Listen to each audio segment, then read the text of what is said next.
호신용으로 신앙 고백함으로 금요 새벽을 하나님 앞에 드리겠습니다.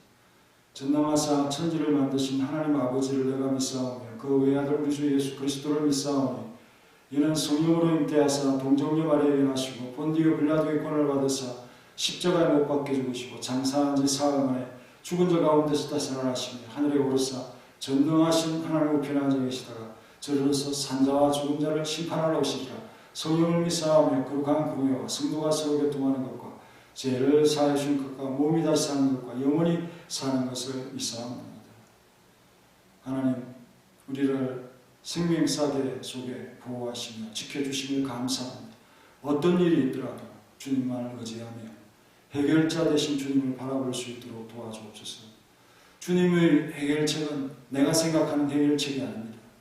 우리의 참 생각과 고집으로 그렇게 문제가 풀어지기를 바랄 수도 있지만 주님의 지혜로운 응답은 그것이 아닐 때도 많습니다. 우리 사랑하는 성도들이 기도하면서 이를 결단하고 또 결정하고 하나님을 분명히 바라볼 수 있는 믿음을 가지게 하시고 또 하나님의 주권을 인정하면서 그 모든 것을 참 우리가 희생하며 섬기며 그렇게 주님의 의를 감당해 나갈 수 있도록 도와주시고 우리에게 주어진 무거운 참 숙제와 과제들을 피하지 않도록 주께서 역사하시고 우리를 도우시는 하나님을 의지하게 하옵소서. 주님만이 우리의 도피처시고 우리의 안식이 되십니다.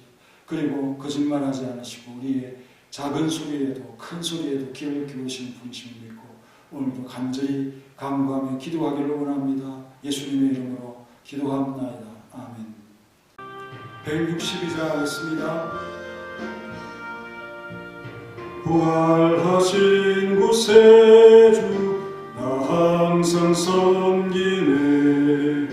온 세상 조롱에도 주 정령 사셨네.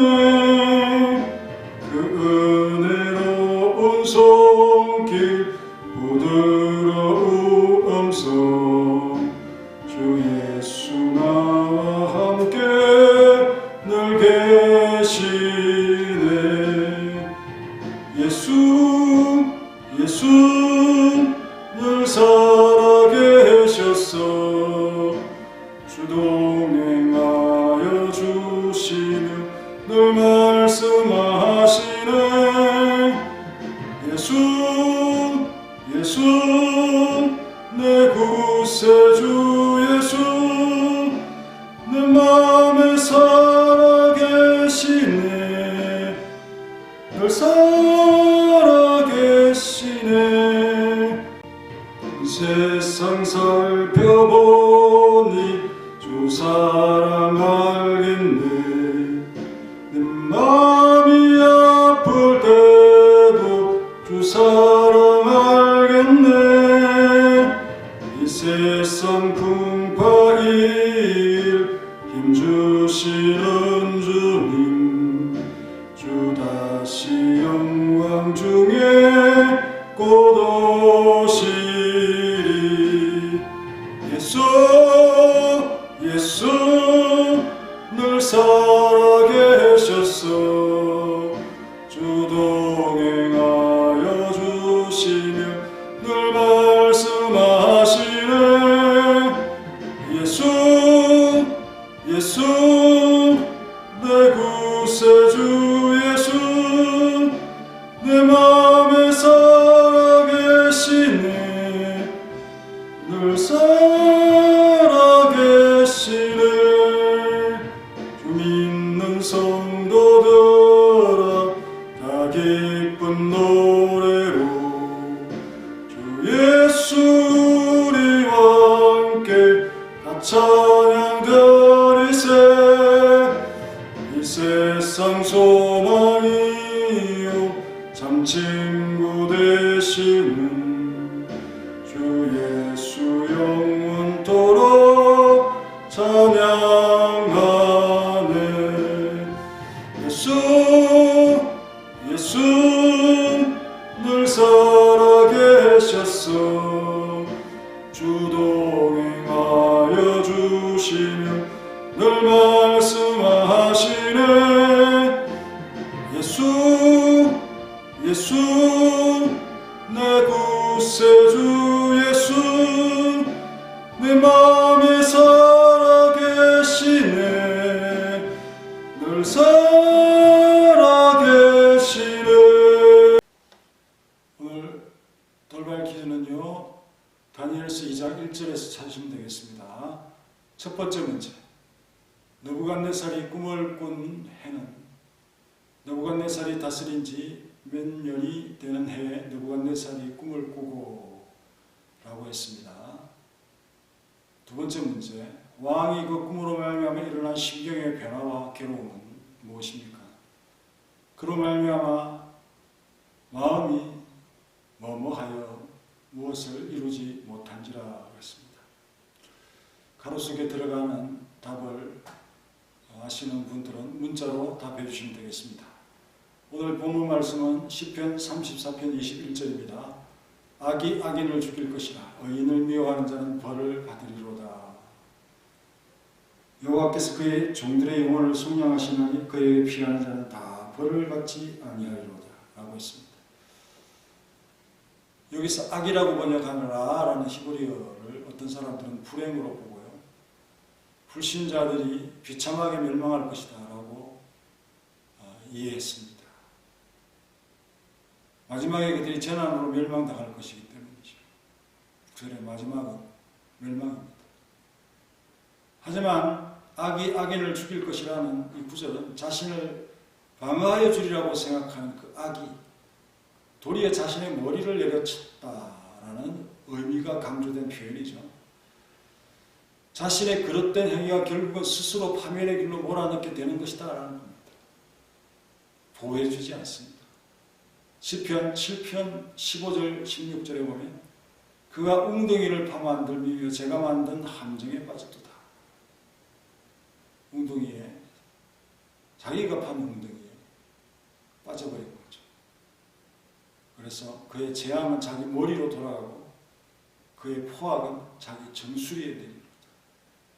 자기에게 치명상을 입히는 그런 것인 줄 모르고 악하게 굴었고 포악한 것이었죠. 그들에게도 다급하면 붙잡을 줄을 찾습니다. 사람은 스스로 쓸 수 없습니다. 그런데 점점 스스로 그 줄에 감겨 매달리고 있는 행복을 말씀해 주고 있습니다. 불신앙의 대가는 지금은 아무렇지도 않지만 참혹하다는 겁니다. 어떤 면에서 그렇습니까? 양심이 먼저 그를 괴롭히겠죠. 또 일어나지 않는 일이지만 그 미지의 공포를 미리 생각하면서 일을 간다는 것. 그들은 때를 놓치는 바람에 회심의 시기가 영원히 지나가 버리고 뒤늦게 회개하고 울부짖어 본들 결코 주님으로부터 용서를 받지 못하는 때가 지나가는, 그러면서도 교만해 있는, 회개하지 않는 이 세상 악한 자들의 그 어떤 특징들입니다. 그러므로 다윗이 앞에서 가르쳤던 것처럼 정직하고 부끄러움 없는 생활 이상 더 좋은 것이 없겠죠. 그것은 결코 자기를 상하게 하지 않을 것이고 오히려 상을 받게 될 것입니다. 지금은 그가 악인들의 모든 악한 계획은 비록 어떤 일에 있어서 아무도 그들을 대적하는 사람이 지금은 없을지라도 결국 자신의 파멸을 가져올 것이라고 선포하고 있는 것입니다. 무시무시한 경고죠. 제게에 자기가 넘어가고 있습니다. 이전에 둘째 소절에서는 불신자들은 그들 자신의 이 파멸의 원인과 도구가 되도록 명령받은 것은 의인을 위로하고 의인을 보호하기 위한 것이다 라고 다윗은 언급하고 있는데요. 의인을 미워하는 자는 벌을 받으리로다 라고 했습니다. 하나님은 그들에게 그것이 의인을 미워한 대가의 형벌이라고 선고하고 있습니다. 이 형벌은 너희들이 의인을 미워했기 때문이다. 하나님이 사랑하시는 대상을 함부로 여긴 것에 대한 형벌이죠. 그러므로 이것이 우리들의 노쇠벽과 확실한 방어가 되도록 해야 할 것입니다. 견고한 믿음의 기초로 삼아야 한다는 거죠. 아무리 우리를 에워싼 원수들이 많을지라도 그들은 이미 멸망받을 자들로 예정되어 있는 자들이니 결코 그들을 두려워할 필요가 없다라는 말씀이기도 합니다. 하나님은 성도를 생명 싸개 속에 자신과 함께 보존한다고 하죠. 지혜로운 아비가일이 다윗을 향해 이 표현을 썼습니다. 하나님과 함께 생명 싸개 속에 있으면 얼마나 안전합니까? 22절에 그에게 피하는 자는 다 벌을 받지 않아야겠다. 그의 종들의 영혼을 속량하신다는 말씀이 나옵니다. 이 마지막 말씀으로 성도에게 더욱 안전한 보장을 약속하시고 확정하고 있습니다. 하나님께서 우리의 구속주로 나타나기 전에 우리는 이미 필연적으로 죽음의 판결을 받고 죽었던 자들이죠. 하나님께서 구속주가 되신다. 그 말은 우리가 죽음과 또 고난으로부터 이미 들어가 있다. 또 죽음의 판결이 분명하다 하는 것을 전제할 때 속량하신다. 구속주가 되신다. 이렇게 말하는 거 아니겠습니까? 에베소서 2장 1절에 보면 그런 허물과 죄로 이미 죽었던 너희를 살리셨다. 피로써 대가를 지불하시고서 살리시고 권능으로서 지금까지 앞으로도 우리를 보호하신다는 믿음을 우리에게 보여주고 있습니다. 구속함을 받은 우리는 우리를 사신 분께 속해 있죠. 만일 하나님께서 우리의 안전을 위하여 그의 능력을 행사하지 않는다면 그렇게 많은 위험들 속에서 단 한순간이든 어떻게 우리가 안전하여 지낼 수 있었겠습니까?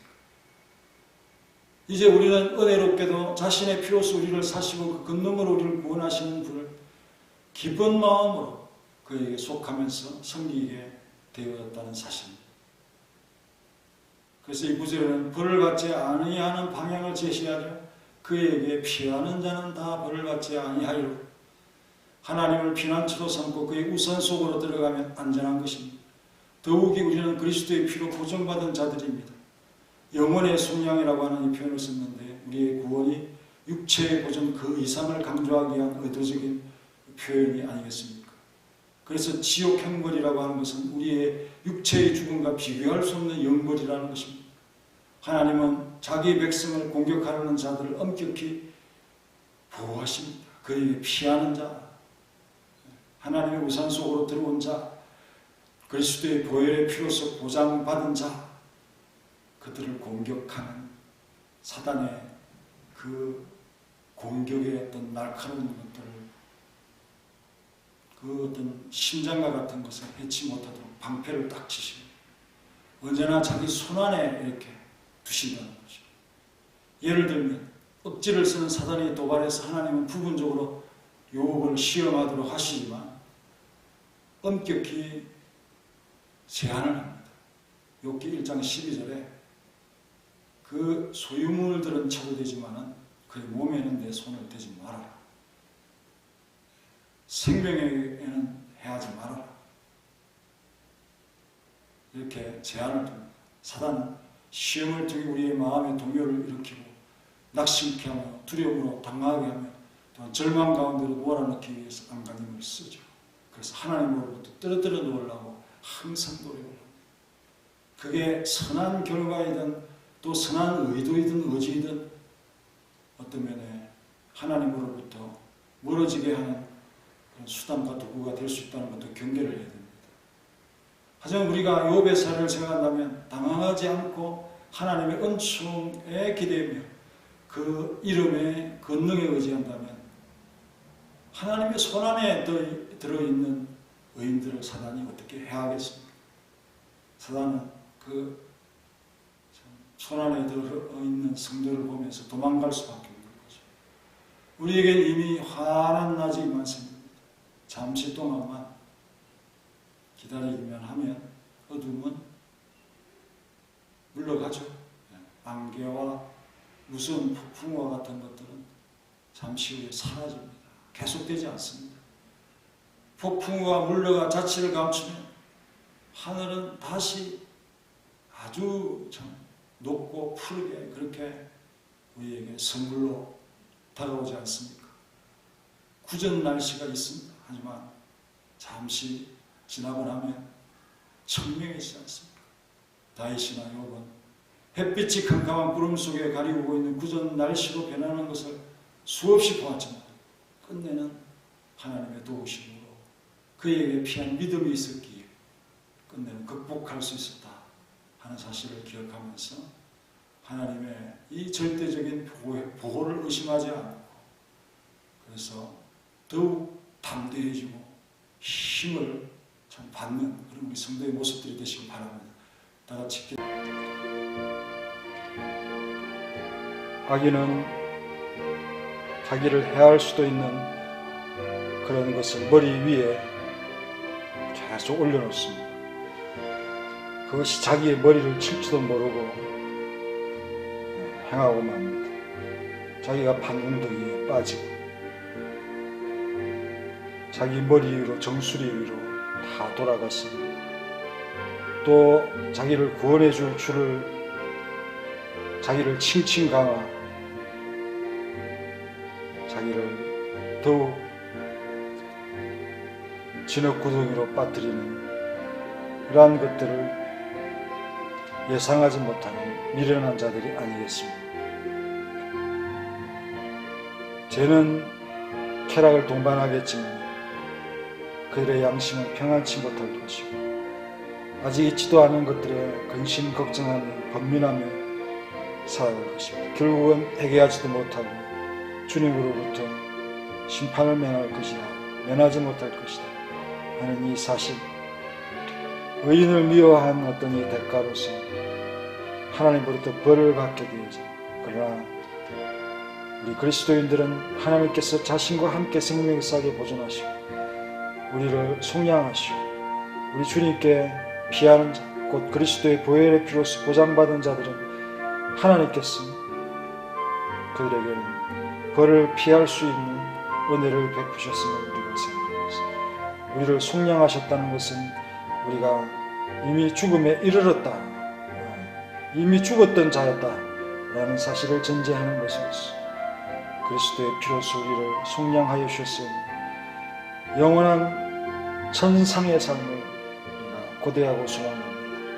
우리는 이제 영벌이라고 하는 이 무시무시한 육체의 심판 그 이상의 그것을 당하지 않도록 우리에게 은혜로 보장하셔서